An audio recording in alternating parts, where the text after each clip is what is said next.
افلا یتدبرون القرآن، تدبر قرآن، مولانا امین احسن اصلاحی۔ سورہ القمر، آگے آیات 58 تا 42 کا مضمون۔ جس مقصد سے اوپر حضرت نوح علیہ السلام اور ان کی قوم کی سرگزشت بیان ہوئی ہے، بیانیہ اسی مقصد سے آگے عاد، سمود، قوم لوط اور آل فرعون کی سرگزشتیں بیان ہوئی ہیں، اور ان میں سے ہر سرگزشت بیانیہ اسی ترجیح پر ختم ہوئی ہے جس پر قوم نوح کی سرگزشت تمام ہوئی ہے۔ آیات کی تلاوت فرمائیے۔ اعوذ باللہ من الشیطان الرجیم، بسم اللہ الرحمن الرحیم۔ کذبت عاد فکیف کان عذابی ونذر، انا ارسلنا علیہم ریحا صرصرا فی یوم نحس مستمر، تنزع الناس کأنہم اعجاز نخل منقعر، فکیف کان عذابی ونذر۔ وَلَقَدْ يَسَّرْنَا الْقُرْآنَ لِلذِّكْرِ فَهَلْ مِن مُّدَّكِرٍ، كَذَّبَتْ ثَمُودُ بِالنُّذُرِ، فَقَالُوا أَبَشَرًا مِّنَّا وَاحِدًا نَّتَّبِعُهُ إِنَّا إِذًا لَّفِي ضَلَالٍ وَسُعُرٍ، أَأُلْقِيَ الذِّكْرُ عَلَيْهِ مِن بَيْنِنَا بَلْ هُوَ كَذَّابٌ أَشِرٌ، سَيَعْلَمُونَ غَدًا مَّنِ الْكَذَّابُ الْأَشِرُ، إِنَّا مُرْسِلُو النَّاقَةِ فِتْنَةً لَّهُمْ فَارْتَقِبْهُمْ وَاصْطَبِرْ، وَنَبِّئْهُمْ أَنَّ الْمَاءَ قِسْمَةٌ بَيْنَهُمْ كُلُّ شِرْبٍ مُّقْتَدِرٍ، فَنَادَوْا صَاحِبَهُمْ فَتَعَاطَىٰ فَعَقَرَ، فَكَيْفَ كَانَ عَذَابِي وَنُذُرِ۔ إِنَّا أَرْسَلْنَا عَلَيْهِمْ صَيْحَةً وَاحِدَةً فَكَانُوا كَهَشِيمِ الْمُحْتَظِرِ۔ وَلَقَدْ يَسَّرْنَا الْقُرْآنَ لِلذِّكْرِ فَهَلْ مِن مُّدَّكِرٍ، كَذَّبَتْ قَوْمُ لُوطٍ بِالنُّذُرِ، إِنَّا أَرْسَلْنَا عَلَيْهِمْ حَاصِبًا إِلَّا آلَ لُوطٍ نَجَّيْنَاهُم بِسَحَرٍ، نِعْمَةً مِّنْ عِندِنَا كَذَٰلِكَ نَجْزِي مَن شَكَرَ۔ وَلَقَدْ أَنذَرَهُم بَطْشَتَنَا فَتَمَارَوْا بِالنُّذُرِ، وَلَقَدْ رَاوَدُوهُ عَن ضَيْفِهِ فَطَمَسْنَا أَعْيُنَهُمْ فَذُوقُوا عَذَابِي وَنُذُرِ۔ وَلَقَدْ صَبَّحَهُم بُكْرَةً عَذَابٌ مُّسْتَقِرٌّ، فَذُوقُوا عَذَابِي وَنُذُرِ۔ وَلَقَدْ يَسَّرْنَا الْقُرْآنَ لِلذِّكْرِ فَهَلْ مِن مُّدَّكِرٍ۔ وَلَقَدْ جَاءَ آلَ فِرْعَوْنَ النُّذُرُ، كَذَّبُوا بِآيَاتِنَا كُلِّهَا فَأَخَذْنَاهُمْ أَخْذَ عَزِيزٍ مُّقْتَدِرٍ۔ ترجمہ۔ عاد نے بھی تکذیب کی تو دیکھو کس طرح واقع ہوا میرا عذاب اور میرا ڈراوا۔ ہم نے ان پر مسلط کر دی باد تند ایک مسلسل نحوست کے وقت میں جو لوگوں کو اکھاڑ پھینکتی، گویا وہ اکھڑے ہوئے کھجوروں کے تنے ہوں۔ تو دیکھو میرا عذاب اور میرا ڈراوا کس طرح پیش آ کے رہا، اور ہم نے قرآن کو تذکیر کے لیے نہایت سازگار بنایا ہے، تو ہے کوئی یاد دہانی حاصل کرنے والا۔ سمود نے بھی انذار کی تکذیب کی۔ انہوں نے کہا، کیا ہم اپنے ہی اندر کے ایک بشر کی پیروی کریں گے؟ اگر ہم نے ایسا کیا تو ہم کھلی گمراہی اور جہنم میں پڑے۔ کیا ہمارے اندر سے اسی پر یاد دہانی نازل کی گئی؟ بلکہ وہ ایک لپاٹیا اور شیخی باز ہے۔ وہ کل کو جان لیں گے کہ لپاٹیا اور شیخی باز کون ہے۔ ہم ناکہ کو بھیجنے والے ہیں ان کے لیے آزمائش بنا کر، تو ان پر نگاہ رکھ اور صبر کر، اور ان کو آگاہ کر دے کہ اب پانی ان کے درمیان تقسیم ہے، باری باری پر حاضر ہونا ہے۔ تو انہوں نے اپنے سردار سے فریاد کی، بس وہ بڑھا اور اس نے اونٹنی کی کونچیں کاٹ دیں۔ تو دیکھو میرا عذاب اور میرا ڈراوا کس طرح واقع ہو کر رہا۔ ہم نے ان پر ایک ہی ڈانٹ بھیجی تو وہ باڑھ والے کی باڑھ کے چورے کی طرح ہو کر رہ گئے۔ اور ہم نے قرآن کو یاد دہانی کے لیے نہایت موزوں بنایا ہے، تو ہے کوئی یاد دہانی حاصل کرنے والا؟ قوم لوط نے بھی تنبیہات کو جھٹلایا تو ہم نے ان پر سنگریزے برسانے والی ہوا مسلط کر دی، صرف آل لوط اس سے بچے۔ ہم نے ان کو نجات دی سحر کے وقت، خاص اپنے فضل سے۔ ایسا ہی صلہ ہم دیا کرتے ہیں ان کو جو شکر گزار رہتے ہیں۔ اور اس نے ان کو ہماری پکڑ سے آگاہ کیا، لیکن وہ تنبیہات میں مین میخ نکالتے ہی رہے، اور انہوں نے اس کو اس کے مہمانوں کے بارے میں پھسلایا تو ہم نے ان کی آنکھیں اندھی کر دیں تو چکھو میرا عذاب اور میرا ڈرانا، اور ان پر آ دھمکا سویرے ایک ٹک جانے والا عذاب، تو چکھو میرا عذاب اور میرا ڈرانا۔ اور ہم نے قرآن کو تذکیر کے لیے نہایت آراستہ کیا، تو ہے کوئی یاد دہانی حاصل کرنے والا؟ اور آل فرعون کے پاس بھی تنبیہات آئیں، انہوں نے ہماری ساری ہی نشانیوں کو جھٹلا دیا، تو ہم نے ان کو ایک غالب اور قوت والے کے پکڑنے کی طرح پکڑا۔ الفاظ کی تحقیق اور آیات کی وضاحت۔ کذبت عاد فکیف کان عذابی و نذر۔ کذبت عاد کے بعد بن نذر بربنائے کرینہ محذوف ہے، آگے کے ذکر میں اس کی وضاحت ہو گئی ہے۔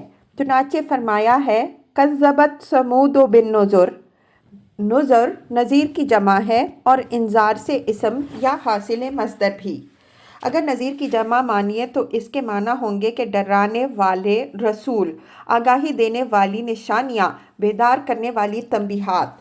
اور اگر اس کو حاصل مصدر کے مفہوم میں لیجئے تو اس کے معنی ہوں گے ڈراوا، تنبیہ، آگاہی اور تہدید و وعید۔ قرآن میں یہ لفظ ان تمام معنوں میں استعمال ہوا ہے۔ اس کا ترجمہ کرتے وقت موقع و محل کی مناسبت کا لحاظ ضروری ہے۔ انا ارسلنا علیہم ریحا صرصرا فی یوم نحس مستمر۔